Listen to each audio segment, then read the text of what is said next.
What's going on YouTube and fellow gamers alike? It's your boy Tigerblood 98 coming at you guys with the Call of Duty Black Ops 3 discussion with my good friend the Nintendo Effect. What's going on, guys? My name is Nintendo Effect. If you want to head over to my channel, I do a bunch of Nintendo stuff. Hopefully I am going to get a PS4 soon, so if you want to stay tuned for some Black Ops 3 gameplay, because I am going to be getting it. I want to give a huge shout out to my friend Tigerblood for letting me talk with him. It's good to have you, good to have you. So, yeah, I'm gonna have his channel links in the description, his Twitter, and also his Nintendo Network ID. So if you guys play any type of Nintendo things, go to his channel and check him out, because he's the dude to go for. Me, not so much. I mean, I like Nintendo, but you know, that's just a whole nother topic. So we're gonna be talking about Call of Duty Black Ops 3. It's a discussion video. We're gonna be talking about the three major things we want to see. As far as the main game modes go, so we got zombies, we got campaign, we got the multiplayer. We're gonna start off with the campaign, and I'm gonna let the Nintendo Effect go first, because I like the campaigns, but I want to touch on the multiplayer and zombies, because that's kind of what my aspects are. So. Yeah, I think when people mostly buy Call of Duty, it really is only for the multiplayer and whatever the zombies or squads, whatever it is, whatever game it is.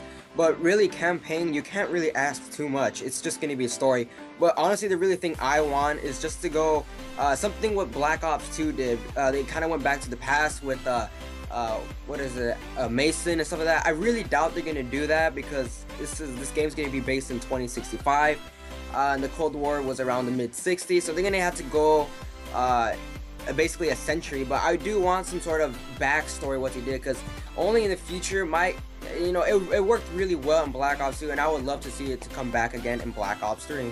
That's really the only thing I want in campaign. Everything else I'm good with, as long as there's a good story.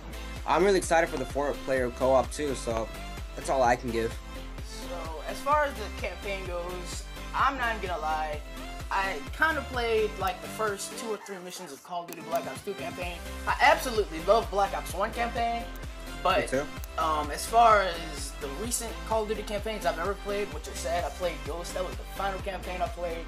I mean, I like the campaign, and I like how it's really story-driven. I mean, I like a good story, and also like how they're implementing these RPG factors, such as, oh, you make it to this level, we're gonna give you this skill branch, you unlock this skill, and bam, you're good to go. I do like that, but like Nintendo Effect said, it's just basically the same thing. They're gonna give you a good campaign though, so it's Treyarch and Von we trust. We should be very fine for that. Yes. Any other things you want to throw in? No, not really. I wanted to just go on record. Black Ops is my favorite Call of Duty series. I just really like Black Ops 1 is my favorite Call of Duty game of all time. So I really do trust Treyarch in making a good overall game, not just campaign. So I have a lot of trust in them. And you know what? I do feel for that, because let's face it, the last 2 Call of Duties, what is it, Advanced Warfare and Call of Duty Ghosts, they weren't really the best, and sadly, that was the turning point for Activision releasing Call of Duties on the Nintendo platform, because they sold poor. I blame Ghost 100% for that. Me too. No, right now there's only like 200 people playing Ghost, and it's not just on Wii U. There is literally only like 1,000 or 2,000 people on playing PlayStation 3. It's every console. There is a very low amount on Ghost, and that's why I'm actually fearing a lot for Black Ops 3, since the past 2 Call of Duties were not, you know, my cup of tea. I did not like Advanced Warfare at all. Ghost was alright. It wasn't good. It was like maybe a 4 out of 10. So I'm, you know, I said before, I really do trust Treyarch. They had 3 years to develop it, so hopefully they make the right choice. Now, one thing that really kind of makes me scared as far as this development series and stuff goes, when Call of Duty Black Ops 2 was taking the future approach, they didn't overdo it. I mean, they were really trying to compete with, I believe, Halo 4. That was the main competitive game. So now they're taking it as far as you're a cyborg. I mean, I'm pretty sure everybody's seen these type of that's why running and stuff. Yeah, that's why I'm really scared. I did not like the exosuit mechanic at all in Advanced Warfare. At all. I did not like it. It's too. I get why they did it. They wanted to be fast-paced, but I felt like it was too fast. Fast-paced. Yes. So that's why I'm very skeptical on how that's gonna work. But I guess that's why I said I'm trying to get the beta, and if I like it, then I'm gonna keep my pre-order. But until then, if I don't like the beta, I might hold off onto it. Now, as far as the real campaign and all this other cool stuff they're doing, I mean, they've pretty much confirmed that the features are gonna be in. Everything's gonna be like 4-player co-op. They said on the PlayStation 3, Xbox 360 side, that it's gonna be a 2-player co-op campaign. Now, my thing is, one thing that kind of makes me worried about the previous generation consoles is the PlayStation 3 and Xbox 360 are 10 years old, or pretty much 10 years old. Yes. The 7th generation had a very long life. Very long. I mean, I think it's actually the longest one. Yeah, it is actually. I mean, my 360 is like the original fat standard one, and it can barely keep up with like anything. So, you know, I think it's times that we need to let this like previous gen die, so it can stop holding back the current gen and all that. Yeah, I totally agree with you. And even when they were making, I forgot which one they were. They were Activision. I think it was Treyarch. They said, they didn't have plans to actually release it on the last gen, Black Ops 3. Exactly. They wanted to focus on the next one. But I felt that was such a lie because you had to keep the previous generation in mind in order to make the game run. I mean, it's like common sense. You're gonna port it to another console, but it's like let's put PC in this. It's like you making a game on the PC. You want it strictly on the PC, and then later on you decide to port it over to, let's say, a GameCube.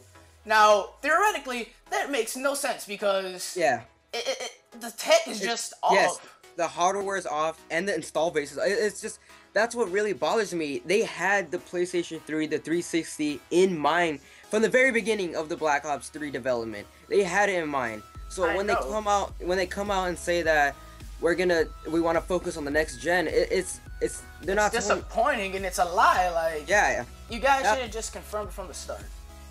I don't think they should have actually released it at all on PS3 and 360. And you know what? I agree with that because earlier in one of my videos, I mentioned that, oh, well, they got rumors and this and that.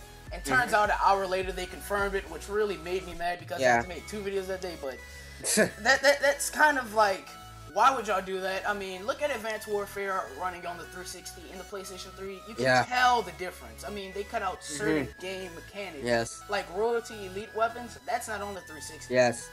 Now, no, even like just the architecture of it. Like even if I actually did play. I did not buy it.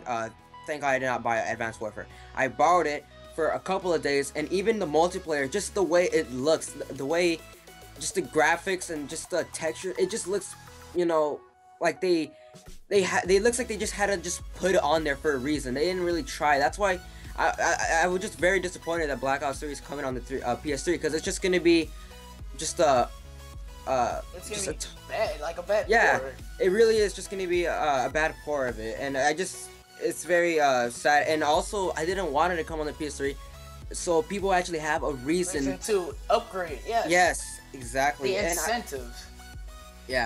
And I know people are saying like, oh, the PS4 is $400. Well, I mean, like, look at the games that are coming out. You're having games like Batman Arkham Knight that, you know, they look amazing on PS4 and Xbox One. That things you can't do that on PS3. The 7th generation it's almost 10 years. It's time to let go. It's been far too long. The 7th generation should have been maybe 8 years. Really, it's getting a little. Really should have, like, for real. Now, one thing though about this price point, I don't know if people really like pay attention to like how games like the fluctuation or like fluctuating of like the prices. But there's gonna be a new PlayStation 4 model. It's gonna be a 1 terabyte. So I'm pretty sure the PlayStation 4 is gonna go down to the stock price of a regular Xbox One. And not to mention, every PlayStation 4 you buy is gonna come with a copy of The Last of Us Remastered. I talked to a GameStop employee when I bought my own PlayStation 4. Let's say like a month ago. That's when I really got it. Even if you buy it at Walmart, I think right now you get a free, you get choices of like Mortal Kombat X, The Order. You get free game with The Last of Us. So right now, you're at like $500. Right now right now is not a better time to get a PS4. It's right now. It's a good time to get it. Not to mention though, not to mention that it's just got decent hardware. I mean, as far as we know, the PlayStation 4 and the Xbox One, you're guaranteed to get games because it's got decent hardware. Yes. But back on the topic of the campaign, besides the 4-player co-op and 2-player co-op campaign, they also said that um, there's not gonna be that many. Well, not many, but there's not gonna be a season pass for the original like PlayStation 3 and Xbox 360 consoles. They're rumoring that there's not gonna be a season pass because, again, it takes a lot for those consoles to run their games. So if you guys are basically gonna miss out on the DLC, and I'm pretty sure everybody buys the Black Ops DLC for zombies. If they do that, Vondar is gonna have a bunch of death threats. That's all I'm saying. So you guys just gotta let it go. And that brings me to another point about DLC. Lately, games were like, I don't want to point fingers, but a lot of games lately, they've been doing, you know, unfinished games, and then I remember back then, like maybe the mid 2000s, like 2005, basically when the 7th generation, you get this full game and then you get expansions. But now what you really get is a half game and then you get DLC to complete the game. That's what I'm really concerned about. I know for sure, and I hate when companies do that. They release day 1 DLC, pre-order season pass. I really hate that because right from the start, you know you're not getting a full game. So that's why I'm very concerned. I think, personally, I think they should just lower the price down to $50 or $40 because you're gonna pay an extra $50 to get the full game. All right. Other than that, we just touched on the campaign. As far as I'm concerned, though, like final thoughts on the campaign. I know it's gonna be good. It's Call of Duty. Call of Duty's destined to do good, like it or not. It's the same thing, but people like the same thing. So, you got any final thoughts on the campaign? That's any effect? No, I just trust Treyarch will make a good one. And let's leave it at that.